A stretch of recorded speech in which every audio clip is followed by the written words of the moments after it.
This half hour being brought to you by our great friends at Brewers Outlet, Reagan Street in Sunbury, the beverage supermarket. Imports, domestics, microbrews, the best selection of beer anywhere. Wine coolers, water, soft drinks, snacks. They roast their peanuts fresh and out every day. 6 great flavors of slushies. And ready-to-drink cocktails now. Yes, High Noon, Crown Royal, Jack Daniels, and the Pickle Bar led by the Barrels and the Dills, indeed second to none. Joining us from Pinehurst number 2 is Nate Bauer on 3.com Blue White Illustrated. Sir, welcome. You know I play my golf much closer to home than that. Look, all I know is that when we're dealing with an elite game, I pick elite courses for elite players. That's fair. Steve, I don't know if you've experienced this. My scores are getting worse, but I feel like I'm playing better. Oh, yeah. That's the craziest thing on the face of the earth where you walk off the course, you'll go, I feel like I hit the ball really well. I don't, like, really? I've literally convinced myself that I'm a very good golfer, even though my scores are steadily declining due to bad holes here and there, you name it, little rough patches, but I'm having more good shots. Yeah. Where you're like, right? That drive feels good. That approach feels good. Yeah. And they're like going, okay, explain to me why, what the heck? I added it up. It didn't add up. I just had a shot 85. Yeah. What's happening? I know. Yeah. Anyway, how's your game? You doing well? Okay, I did something last week I've never done before. You know, I've been playing well. Everything's been fine, going along fine. All of a sudden, out of nowhere, I shot 75. Hey! Nice. I'd never had 3 birdies on a round before, and I had 3 of them. Excellent. That's a moneymaker right there. I mean, like, I'm done. Like, you know, so I texted my sons, and I said, well, I can only tell you that all I have now is to go down. I said, I'm never getting to this point again, ever. No, but the mountaintop is nice, isn't it? It's a good view from up there. Like one of those, like, wow, we not only broke 80, but like, wow. Okay. So, eventually I'm going to the Big Ten golf outing with the other announcers in a couple of weeks in Chicago. Excellent. Speaking of Chicago, how about that for transition school? You didn't think, you and just go to broadcasting class. You know. I knew we'd get there. You always bring us back. How about that? Out of nowhere. Surprising that he's there. He's on to the pre-draft stuff down in Florida. He's been doing that. So for Penn State fans out there, just give them just a primer about where he is in this process, because there is a process that leads up to the all-important June 15th date. Yeah. So, and I'm happy for you to correct me if I get any of this wrong, but effectively, right, Penn State has had players invited to the NBA Combine, right, which is briefly afterwards, right? Later in May, I guess, maybe. No, it's right. It's the G League Elite is 9, 10, 11, and right away the NBA Combine starts after that. Okay. So they're back to back. That way, if somebody in the elite G League Elite impresses, they can quickly move them over to the other one. So there you have it, right? Is if you are of the caliber that it seems like you will be drafted, you go straight to that NBA Combine. That's right. Okay, 75 players. Right. So there's 75 players there. Obviously, there are not 75 spots in the draft. So there are more invited there than are drafted in the first place. There are a few spots, right? I'm not exactly sure on the number, but there are a handful of spots that if somebody performs really, really well at the G League Elite camp, they can then transition, like you just said, into that NBA Combine. So for Yannick, it's good, right? All of these things are valuable experiences for him. He will have decisions to make. Ultimately, June 15th, I think, is what you said is the date for Yes. deciding whether to return to school or to declare for the draft fully. But I don't think that any Penn State fan should read this in any capacity as, oh no, he's leaving, right? Like as though there is more interest now than there was, a month ago when he made this first announcement. So this is all part of the process, working out for teams, right? Getting individual workouts, going through. You see it on his Instagram. He's been other places. He's traveling around. Yes. Getting good instruction. Excuse me, and obviously this invite to Chicago is good for him. Look, he will be able to run through those paces and see where it takes him. I mean, just so people know, Tony Carr left early, but everybody knew the second he declared, he hired an agent and he was done. Seth Lundy had another year remaining because of COVID, but everybody knew when he declared he was done. Taylor Battle's the last one I can remember going through the process. And people were like, oh, what's he going to do? What's he going to do? And he worked out for a bunch of teams. Yeah. And then eventually came back. Did Lamar go to the combine? I can't remember. I don't think he did. I don't think Lamar was the NBA combine deal. He ended up being a free agent, and then it's worked out great for him. I mean, he's still in the league with Memphis. Yeah, very much so. In any case, but here's the other part: the G League salary is $40,500. Yep. All right. NIL anybody? Yeah. It is, and I was talking about this the other day.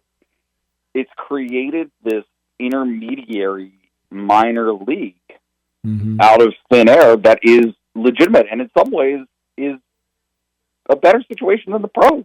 Yeah. Right? I mean, it's dependent, right? You see this with some NFL guys, where it becomes more appealing to come back to school, wherever that school is, right? It doesn't just have to be Penn State. But yeah, look, the win for Penn State on the front end of this, and remains the win for Penn State, is that he didn't enter its transfer portal. That's exactly right. That was the April 22nd date. Yep. So if he comes back to Penn State, and there is every reason to believe that he will, or I should say, if he comes back to school, if he continues to play college basketball, right, it'll be at Penn State. That's a huge win for the Penn State basketball program as it moves forward into year 3 with Mike Rhodes. Well, with year 3 coming up, so we'll put Yannick aside in his own box for a moment. All right, they have taken a very deliberate and non-public as to who's visiting and who's not. I mean, they've decided not that they're just going to keep it closed. How important do you think it's been for Penn State from their point of view, from Mike's point of view, that they've gone about it this way? I think he thinks it's extraordinarily important, and yes. I don't have an argument against it. Right? I mean, I've experienced different approaches right through my career. I'm sure you have as well. Yep. Where it's fine, right? It's okay. It's public knowledge. In fact, some coaches like the attention, right? To kind of rally the troops, where you report somebody is coming in for a visit, and whoever it is, wherever they go, people already recognizing them, right? Having anticipated their visit. I think that Mike's stance is that Yannick is a perfect example, is that they believe very thoroughly in their scout. They believe that their scout and how they project players to fit at Penn State may be different and a leg up on some competition. And so because of that, it's actually funny. On the early side of all of this, right, the early side of the kind of transfer portal and some of the early players that they were looking at, a lot of that stuff was public in the first place just because the players and their agents make it public. That's right. Right? That Penn State's reaching out, right? All of those things. But, internally, that's not really how they operate, or that's not how they want to operate. And so, it creates an interesting dynamic where I'm sure you are in the same boat as me. You hear things, right? There's some names out there, some approaches that I think I'm aware of, but until they get these guys kind of across the finish line, they are secretive with intention. I mean, to be honest with you, the way I look at it, I mean, let's put Yannick back on the Penn State roster for a moment. Whether it's portal or someplace further east of here. Yes. Okay. Yes. Correct. I think that to me, a minimum of 4 more guys. Yeah. Because that gets you to 12. Mike, I didn't sense Mike wanted to go beyond 13 anyway. Yeah, I think that's right. I think that, look, even last year they only carried 14, right? So you're permitted 15, and a couple of things, but just to spell out more clearly what you just hinted at. Further east, I asked him in his year-ending press conference about recruiting internationally, and they like it. Yep. Right?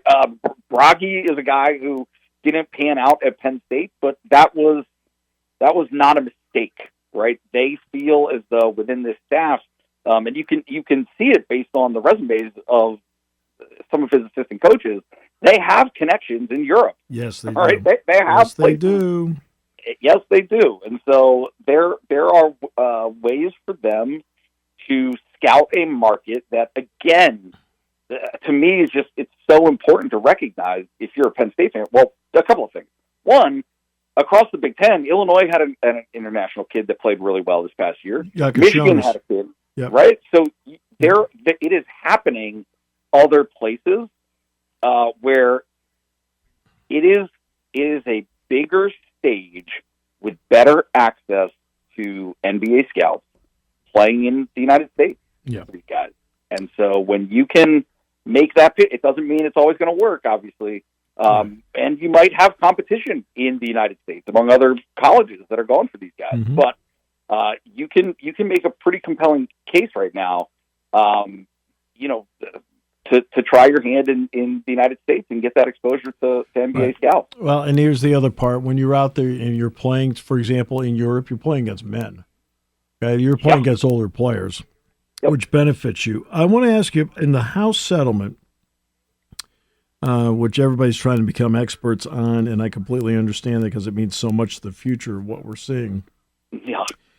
The NCAA and the conferences don't have a finalized plan yet, but are getting closer to a workable solution to meet Judge Claudia Wilkins' stance that grandfathering of in-roster positions. Yep. But what I love is it says it comes with a bevy of questions, concerns, and uncertainties. They don't cost you anything. I mean, what, $20,000? I mean, with everything, something like that between medical and meals or whatever. Right? I know what the problem is. I mean, Nate, the problem is there are teams that have already cut down to 105. Correct. Right? And they don't like the fact that somebody else may have 122. Yep. That's the problem. People jump the gun. Yeah, I 100%. And look, I think there was pressure at Penn State to try to do that. And, it's just that Penn State, you've got a guy in James Franklin who is so adamant. I mean, I'm sure you heard his comments after the blue-white game. If there is a more apt sales pitch, right, of what he believes in as a coach and what he believes Penn State, right, as a football program is supposed to be, that was it.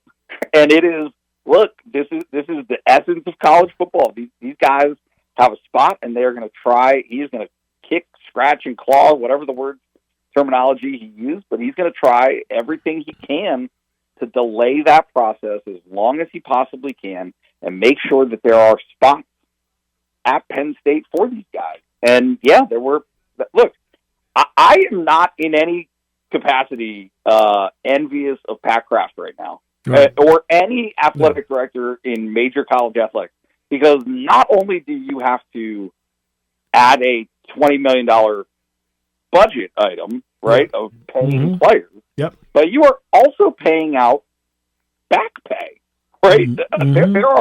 There's I mean, it's not a fine, but it's a fine, right? Like you've got to scrounge up money in as many different places as you can, because these are significant. Like, well, I mean, more than the back pay, Nate. It's actually, to me, it's the additional scholarships. Additional scholarships that you may have to come up with is another $5 to $8 million. It's not $20.5 million. It's somewhere between $26 and $29 million. And being truthful about this, that even walk-ons at Penn State are being paid something, right? Sure. There's a package. Sure. There's a package involved for all these guys. That makes it right. That was part of the gate, right? Everything's gaming the system to a certain extent. It doesn't matter what the rules are. Rules, right?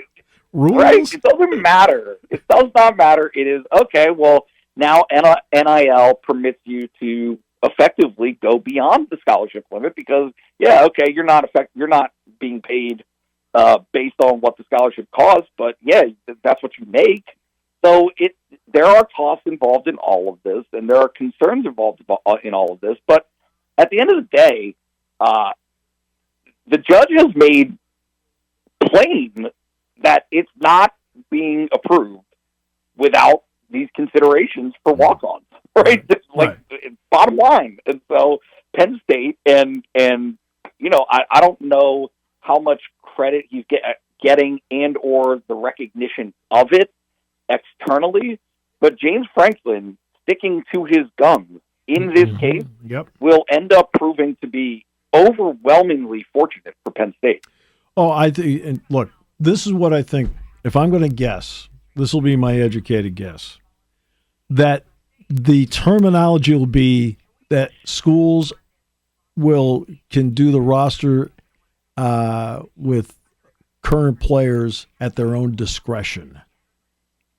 And I think that may be what you hear as the solution to this. Sure. Some of the things that I've seen over the last couple of days make it seem as though she will not approve a deal that does not allow for people to come back, right? Like guys who have already lost into the wind, who have already left their programs. How do you get that toothpaste back into the tube? I'm not sure that you can, but I think that's what she's angling for. Is all right.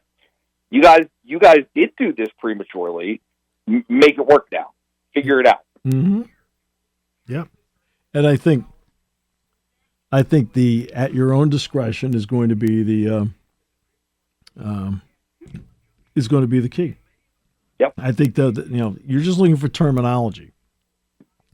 If you have the right terminology, you're going to get it. And I think this is the week that we're going to find out that it's all said and done.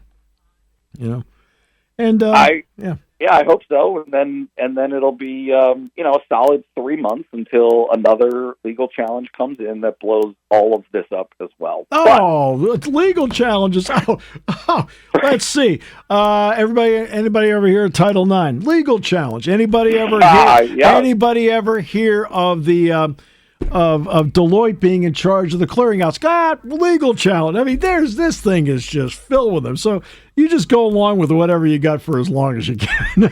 we are going to get to a changed employment status of players. Yes. When Gino Auriemma is pounding the drum, right?